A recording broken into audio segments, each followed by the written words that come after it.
May meeting. Opo, sa ano po yata mga sekretary po yata. Ha? Sila po yata mga ano po, mga sekretary.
May ano po sila eh, may meeting po.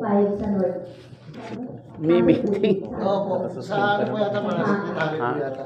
Ha? Sila po yata mga ano po, mga sekretary, magkakasama po sila eh. Mga sekretary po ng third yata. Sekretary yung kanina Sa si... third district. Third district yung kay Marilag kanina eh. Oo nga po, tsaka si Scopa, no? Oo. Wala po eh. Ako lang po ulit, dapat po kasama ko si Cam, kaso may sakit naman po. Ano lang yun po. Anong kulay ba meron tayo doon sa Juan? Sa BMC. Anong kulay meron sa BMC? Majority po ah. Sila po. Kulay ano? Kulay asul o kulay violet? Violet po sila. Ako, ano? Bakit naman po? Hindi naman kailangan talagang court eh. Attorney Sibalios, any comment? Representing the office of Councilor Anton Reyes. District 3 yun pare. District po. Yeah, withholding comment. Thank you, Mr. Chair. Okay, pare, ikaw na mag-comment dito. Yes, so local 143. venue vendors. Show. Minute show is. Basta maraming tao. Saka wala ka nakalookan. At hindi ka sa loob. Kagawad, since resolution lang ito, Ako. hindi siya you don't intend to do it One regularly. Berman po, start September to January lang po lagi. Tapos every Friday to Sunday lang po. Nakunin mo sa atin mo, Machi. So this year yun ang siya gagawin. This year pa lang po. About next year. Gagawin din po namin siya. Magiging yearly na po. Pero every year magre-resolve kayo. Ganun po every year na. Okay lang po. Kasi kagawad, kung maging successful naman po ito this year, edi i-ordinansa nyo na siya. Apo. Sige po. Pero I think, sufficient naman yung resolution. Kasi syempre titingnan natin kung paano yung response ng mga barangay. Ayun nga lang po. About sa LTO on wheels, kasi yun nga yung... Kagawad, anong cost ng barangay dito? Saan yung nababaan? Anong pong cost ng barangay dito? Currently lang ako, kasi every 2 months daw sila. Ano lang naman Area po. 8, Yung, ano lang yung parang sa... Kung ano yung gagastusan nyo? Ako, ano lang naman po, tubig lang. Tubig, kuryente, gano'n. Kuryente lang po. Kuryente. Apo, kuryente kasi mga steamer lang po namin. wala pa. Ang inaalaw namin. Hindi po kami nag-ano ng mga gas. Okay. Apo, mga ano lang So po. parang ready to cook na. Ready to cook na lang po sila. Kasi di ba ano na po. Ready to cook na. Hindi naman po. Nababaan Yung iba po na rin po kasi hindi pa po parang mga ano lang po. Portable na po yung gamit. Portable na degas, Apo. gano'n. Okay. Pero yung mga malaking gasol, ayaw po namin kasi yung paligid, puro puro senior po sa paligid. Ngayon, okay. Tapos, ang no Income problem generating ba ito? Babaan Hindi naman. Okay. Minimal pay lang po sila sa mga tenant. Babaan na ba yun? Parang Okay. So, siguro okay na, dalawa na lang. 100 per day lang po. Area 10, Okay. Opo. sino sa area 10? Para pang ano lang po ng Sulod, pag-sustain lang po babaan? ng bills. Hindi pa. Kompleto naman kayo sa safety measures. Apo. Meron kang standby na high tricycle na ambulansya. Apo, meron po. Tsaka yung pwesto po namin kasi park po siya. Tapos iskinita. Maglalagay rin po kami ng tanod sa harap para may entrance. Kasi di ba napapansin ko rin po sa iba. Gagawa wala pa. Nagkakagulo rin po. Ayun, dito. nakakagawa. Pag masaya, marami. Naglagay po kami ng ano, Okay. tanod, tsaka nag-request din po kami sa station na police po. Without further discussion, Mr. Chair, I move to approve Barangay Resolution Number 0143S, Series 2024. Okay, there's a motion for the approval of resolution number 0143 series of 2024 of Barangay Villa Maria Clara, duly seconded. Said barangay resolution is hereby passed in review. Next, resolution number 0144 series of 2024.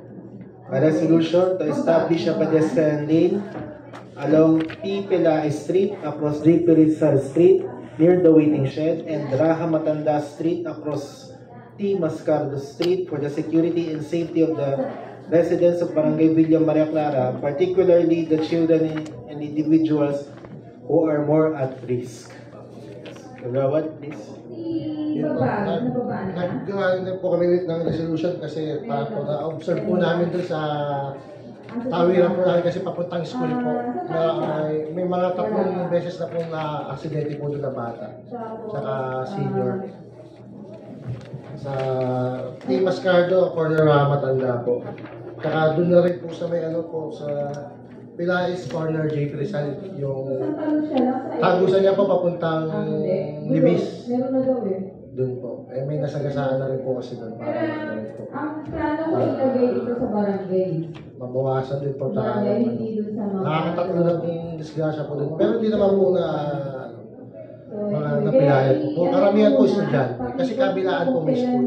Okay. Sa Camp Aguilardo, tsaka yung sa Libis Elementary School, doon po sila dumadaan. Tapos na doon. Na-obserbahan po kasi namin yun. Ano? Kaligayahan? Kagawad, ilang Ay, oo nga pala. ilang lane yun? Both sides, kapag pinagsama, ilang lane yung kalsada? Dalawa. Dalawa lang. So, one, both ways. Ganun. Ay, ano ko na kasi nakipag-ano na sa kabilang barangay. Yun doon. Yung Nasa ano po? LTO? 6 po pala. 6. Ah. Yung sa J. Rizal naman po, medyo ano po yun. Kasi Yun usually ang ano po siya, mabenta. national highway na po yung J. Rizal. Tapos tinatawid. Oo po, tinatawid. Ah. Wala po siyang pedestrian doon.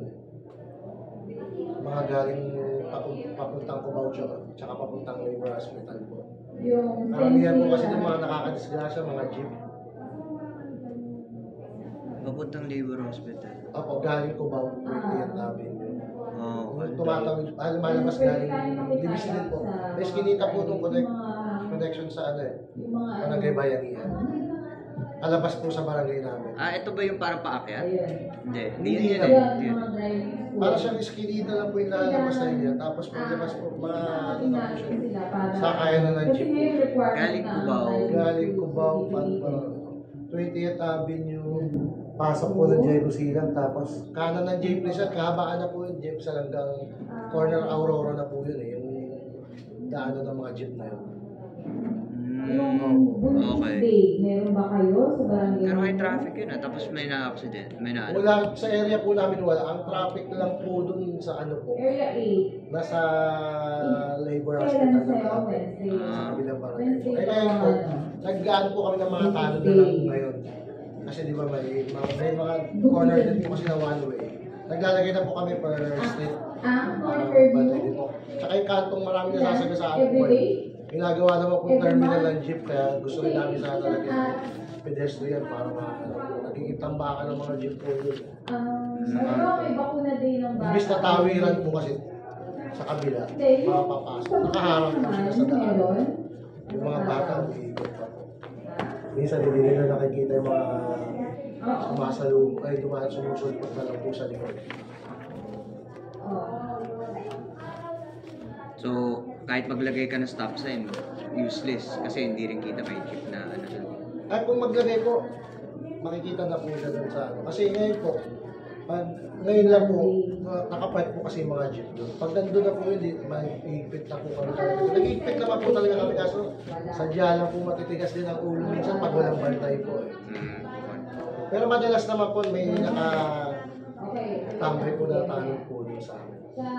Pansamantala sila po nagtatawid sa mga senior, sa estudyante. Ang North Fairview wala. North Fairview. Pag-coordinate na rin po kami sa kabilang barangay. Kabilang barangay po kasi yun. Araw-araw. Barangay Bayahiran sa kabilang barangay. So, tingin niyo sapat na yung pedestrian lane? Dagro. Sapat na yan. Kapag na po yun. Kaligayahan, everyday. Pasok puti. Mr. Chair, I respectfully move to... Pare. Everyday. Sabay, munti lang. Okay. Kagawad, authorized ba authorized ba ang barangay mag-establish ng pedestrian lane? Opo. Did you check on that? Opo, nung nag-audit po kami nung nakaraan sa TTMD po na Oo. natanong ko rin po. Oo. Gawa lang daw po kami ng resolution. Ayun, pero not to establish but requesting for the establishment of pedestrian lane. Kasi pag sige. Po sabi ni Sir Nilo Baguio, gawa lang daw po kami ng resolution. Pwede na po kami na raw kasi nasama na daw sa mga signage po namin yan. Ang pwede lang po namin yata request sa kanila yung mga pang-hams po. Kaya nga, kasi yung area na yan talagang kanyan eh. Accident prone po talaga. Oo, actually din yung parang under ng MMDA yung area eh. Ayaw nga po. O di ba? So, pag mag-establish ka ng pedestrian lane doon, hindi ang barangay kundi yung MMDA. Hindi nga pwede rin yung yung DTMD. Maybe what you can do is to request the MMDA to establish a pedestrian lane doon sa area na yon. Yun ang pagkakaalam ko. But not for the barangay na kayo yung gagawa. Ito yung pedestrian lane. Pag sinabi ng MMDA, hindi pwede dyan. Yan. Ang pagkakaano po kasi ng TTMD yun, makipag-coordinate din po kami sa MMDA. Kagaya po nung kabilang barangay Masagana, naglagay din po sila ng pedestrian nila. Sila lang po nag-install din po. Kaya makipag-coordinate po sila. Sila na rin din nagpipaint doon sa Sila rin po. Pero nakipag-coordinate po sila sa MMDA. In-inspect din po ng MMDA yung paglalagyan naman. Yun lang po yung wala namang problema. Actually, maganda naman yung resolution mo. But the problem is yung... Sinong gagawa? Sinong gagawa? Mag-install po, no? Oo, di ba? Pwede naman po. Yung ang signages yung mga signages na ilalagay mo doon, it has to be to conform with the one nila Yung may template. Template yan yun di ba? Sizes, di ba? Hindi ka basta-basta magpagawa lang. Yun. Lalo pa na itong pedestrian lane. Parang nakaraan po. Hindi, share ko lang po. Nag-request din po kami ng MMDA tsaka TTMD. Ang ginawa po sa amin, binigyan na lang po kami ng sukat, kami na lang po nagpagawa. Yun, yung mga ganun. Pag-coordinate na lang din po siguro sa kanila. Basta meron kayong documentation na binigay nila sa inyo para gawin. Ako kayo gagawa. Parang gano'n na rin yan. Yung TTMD, sinabi ng gano'n. Yung nakaraan po, yung di pa po akong nakasa committee na yun yung isang agawat po namin. Ganun po yung ginawa nila. Yung mga, kasi nagre-request po kami ngayon, palakihan po sana yung mga signage, yung mga one-way, no entry. Kaso may standard size po talaga sila. Tapos yun nga, nag-request po kami, medyo matagal. Kami na lang muna nagpagawa po yun. Wala namang problema doon. Ang mahalaga lang they were informed about your intention or plan to install mga signages, di ba? Pero ang concern ko dito pedestrian lane no? Kayo yung nagde-decide kung saan ba pwede maglagay ng pedestrian lane. ikaw coordinate mo ba kagawad dito kay sa MMDA para hindi naman kayo mababalikan ng MMDA. Ba't pinakialaman nyo yung trabaho namin? Di ba? So, yun lang naman ang comment ko. With that, Mr. Chair, can we approve this resolution on the condition na they will coordinate this matter with with both the MMDA and the TTMD? November 9 po kasana ni Councilor Motion, pare, Joseph SLCT Novaliches. Okay, so there's a Yeah, motion. can you make that a motion, Mr. Chair? There's a motion for the conditional approval.